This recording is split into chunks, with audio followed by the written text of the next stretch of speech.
with a 125% tariff on all U.S. goods sold in China.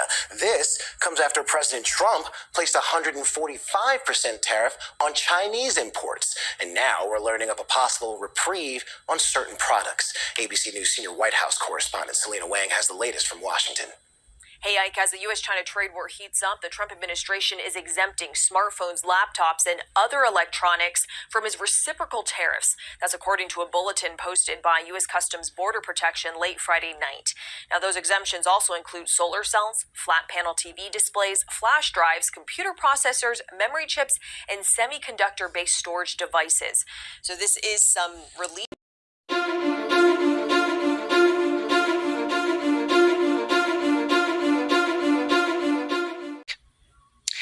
It was the flip-flop hailed around the world after insisting that he would not budge on his tariffs and branding anyone who urged him to do so as a panican, a new party based on weak and stupid people.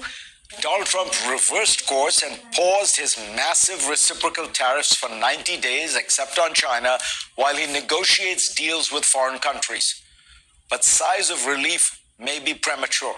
For one, America's tariffs are still at a 100-plus-year high by one measure, according to the Yale Budget Lab, which will cost Americans dearly.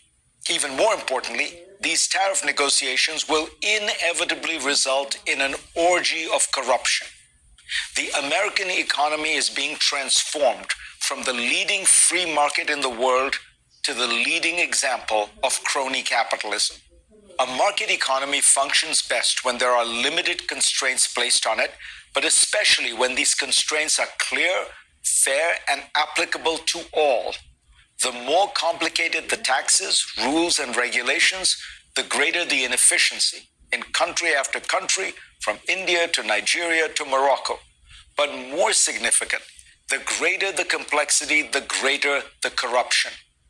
With tariffs come tariff waivers, often granted by the hundreds to specific industries, companies, even products.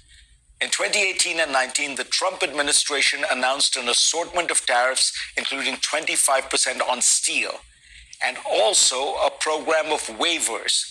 They got around 500,000 applications. This week, when asked how he would determine these exemptions, Trump replied, "Instinctively.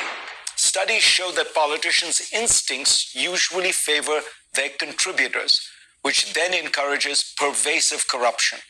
It was true with tariffs for much of American history until FDR changed the system. And over time, in Paul Krugman's words, tariff policy went from being famously dirty to remarkably clean. It's getting dirtier fast. We already have the evidence from Trump's first term.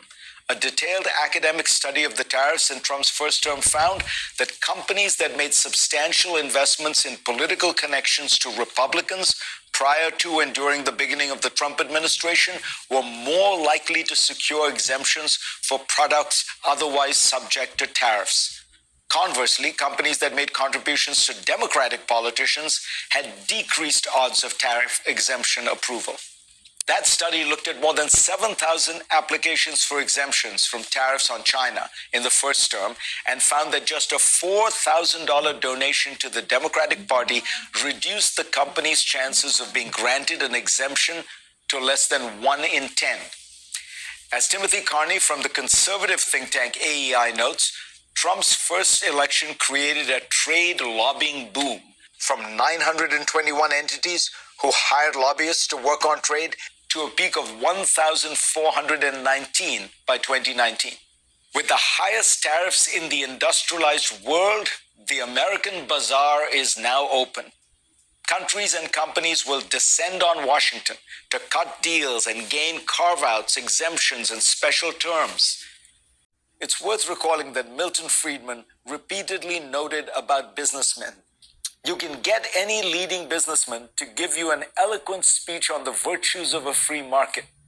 But when it comes to their own business, they want to go down to Washington and get a special tariff to protect their business.